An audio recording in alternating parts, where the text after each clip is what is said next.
Ils l'ont fait. Le Paris Saint-Germain, pour la première fois, de son histoire, remporte la Ligue des Champions, la coupe aux grandes oreilles. Les pleurs de Kidi Marquinhos, Désiré Doué, Luis Enrique dans l'histoire. Gars, le nous faisons nek le rendement, nous faisons wasari. Donc les larmes de Luis Enrique, mais aussi surtout de Kidi Marquinhos. Marquinhos, 12 ans, Moudef côté Paris Saint-Germain, 14 ans depuis que le projet de Paris Saint-Germain avec Nasser Khelafi Dadi Tahaou, le Paris Saint-Germain qui continue aujourd'hui à être dans une même dynamique, gars, le 4 milliards de dépenses. Mais qui a des gars qui ont beaucoup de supporters Marseille avec Mohamed Heni, Mohamed Heni, mi nga mom dafa waxone gars bu Paris Saint-Germain gagné day def tat neen dégol ci wax di day def yaram neen dem fi nga mo donc Champs-Élysées dal di koy donc mais aussi gars c'est l'année des malédictions levées cette saison parce que gars ñi nga xamne musu ñoo jël trophée ak club yi nga xamne gëjoon nañu jël trophée ñom ñep jël nañ trophée Rendi et le premier Paris Saint-Germain était la dernière en date. Le Paris Saint-Germain, on se rappelle, gars, de cette finale perdue au Bayern de Munich, gars. C'était également donc contre un club allemand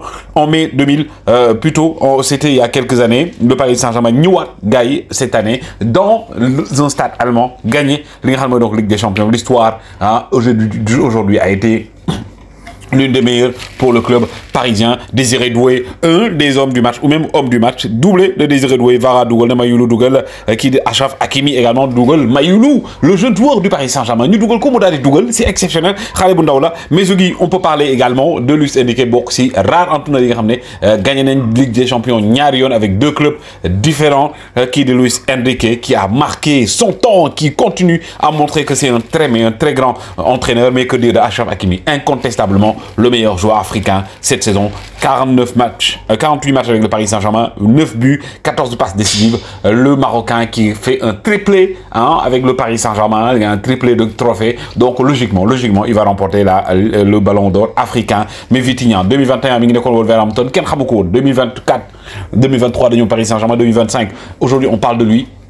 C'est parce que derrière également c'est un excellent joueur Vitinha, le portugais qui a montré ses premiers. Que dire de Pacho, gars, d'aller patcher Boebi, d'aller patcher mais c'est l'un des meilleurs défenseurs actuellement au monde. Pacho, Paris Saint-Germain peut remercier Luis Campos, mais il a un repérage grave, de cible et joueurs, il proposer le aujourd'hui, la valeur marchande du Paris Saint-Germain a peut-être même quadruplé. Désiré Doué, le joueur de Rennes, formé à Rennes, Nyo Paris Saint-Germain, Rennes Guini, d'aller gagner. Désiré Doué, il est tellement doué.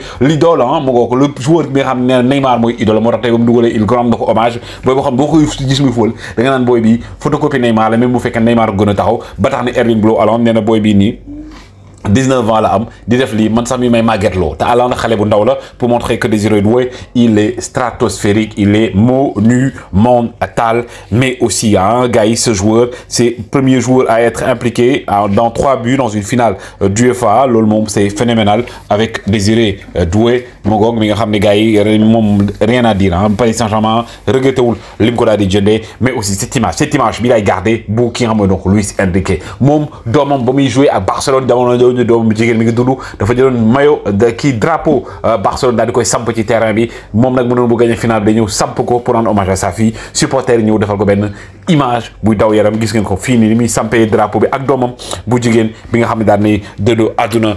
Également un hommage très puissant pour Luis Enrique. Merci à Luis Enrique, il restera à jamais le premier entraîneur de l'histoire du Paris Saint-Germain à avoir remporté la coupe aux grandes oreilles. Le Paris Saint-Germain qui rentre dans la liste des équipes qui ont gagné la Ligue des Champions. Donc une première waa Marseille moom dootoo leen yéen rek yéen am étoile te étoile Paris Saint-Germain mooy étoile bi gën a bees ma tooñ leen tey mais sincèrement dama bëggoon Paris Saint-Germain gagner parce que c'est juste pour la beauté du football. Ils l'ont remporté.